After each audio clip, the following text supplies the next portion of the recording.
Assalamualaikum warahmatullahi wabarakatuh, sahabat liputan sehat. Terkadang kita merasakan hal yang tidak nyaman pada badan kita.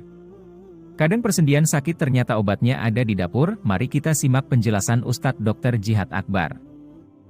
Kalau Anda ketemu dengan orang yang dia bilang dengkul saya sakit, sendi-sendi saya sakit, gak usah minum obat.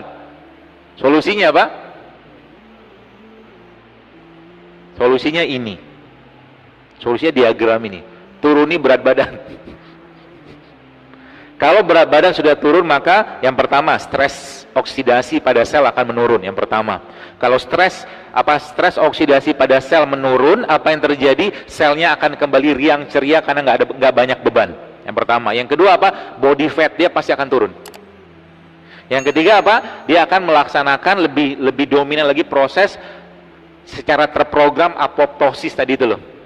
Yang keempat apa? Dia punya insulin, growth hormone segala macam, itu akan kembali di resetting sama tubuh. Yang kelima apa? Insulin sensitivitasnya akan meningkat. Artinya apa? Metabolisme gula dia akan naik. Yang kelima apa? Anabolic hormone dia akan meningkat atau hormon pembangunnya akan meningkat. Kemudian hormon-hormon sifatnya meradang-meradang itu dikurangi sama tubuh.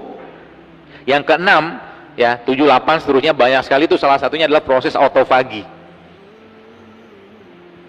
Makanya ya, Bapak Ibu sekalian, kan di sini Anda kerjanya kan di pesawat-pesawat tuh. Ya kan? Pesawat tuh kan ada apa, general overhaul lah segala macam gitu kan. Perawatan tahunan lah, bulanan, macam-macam lah, saya nggak paham. Manusia itu juga sama. Ya. Perawatan tahunannya namanya puasa Ramadan.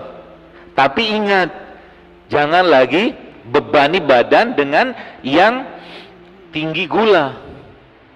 Karena dia justru malah kebalikan dari sini kalau itu masuk. Coba Anda bayangkan, waktu Ramadan itu, katakan waktu seorang itu buka puasa, kalau dia makan, misalkan dia makan produk makanan yang tinggi gula, tinggi lemak, tinggi minyak, tubuhnya nggak bisa melaksanakan fungsi itu dengan baik. Maka sebenarnya, saya kadang-kadang mencoba mengguyonkan lah gitu kan. Bahasanya sebenarnya kalau kita lihat breakfast, fast itu kan puasa, sarapan itu kan breakfast kan gitu. Nah, breakfast itu apa? Fast yang di break. Jadi setiap hari itu kita puasa sebenarnya.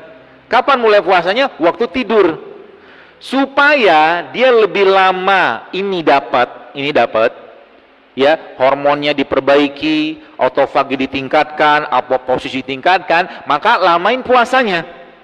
Artinya apa? Nabi kita alaihi salatu wassalam mengajarkan secara umum Nabi itu ba'da isya tidur. Ya, di luar ada yang shift mungkin.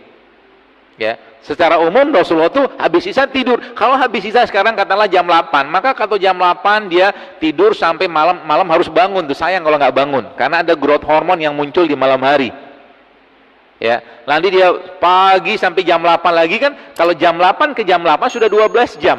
12 jam kalau itu kita dapatkan atau kita kerjakan, tubuh sudah mulai bakar lemak. Tapi jangan kacauin lagi. Maka pagi-pagi itu Bapak sekalian, kalau kita lihat bahasa Nabi kita alaihi salatu wasallam, Nabi mengatakan bahwa berbuka itu menggunakan apa? Kurma. Tiap hari kan kita puasa. Maka waktu pagi adalah waktu yang paling tepat untuk makan apa? Makan buah. Gitu. Karena kalau kita lihat situ, semakin lama, semakin diprolong puasanya, semakin bagus. Terutama dengan orang-orang yang kelebihan berat badan. Tapi kalau katakanlah badannya sudah stabil, ya maintain saja katakanlah dengan protein sama karbo yang sehat. Kayak begitu ceritanya. Ya. Jadi semakin lama katakanlah, jadi kita mau bakar lemak tadi tuh lama ini puasanya. Kalau tubuh tidak punya cadangan glikogen, tidak punya cadangan gula, maka tubuh akan menggunakan cadangan dari lemak. Ceritanya begitu. Ya, kalau lemak sudah dipakai sebagai cadangan, maka seluruh sistem kita pelan-pelan akan diperbaiki sama dia. Gitu. Apa yang terjadi tadi, yang tadi diagram tadi itu loh, seperti itu. Jadi makanya dalam Islam ada servis tahunan, namanya puasa Ramadan.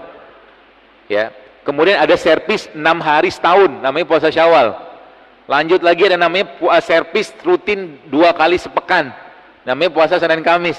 Lanjut lagi ada puasa 13, 14, 15. Lalu lihat 13, 14, 15, lalu ada hadis Nabi mengatakan berbekam pada tanggal 17 atau 19 atau 21 adalah cara Allah, katakanlah adalah penyembuhan penyakit, kata Nabi.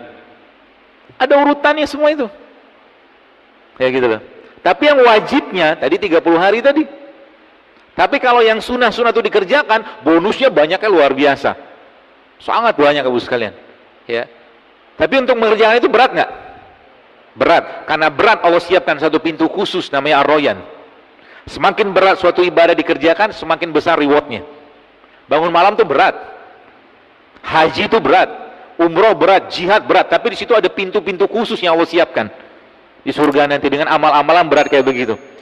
Ya, makanya namanya puasa salah satu syariat yang sebenarnya sejak zaman nabi-nabi itu sudah ada. Ya, kalau kita belum katakanlah belum dapat hidayah untuk berpuasa, caranya gimana? Mulai biasakan untuk jarang atau sering-sering melaparkan diri, salah satunya, terutama bagi orang-orang yang kelebihan kalori. Ya, seperti itu.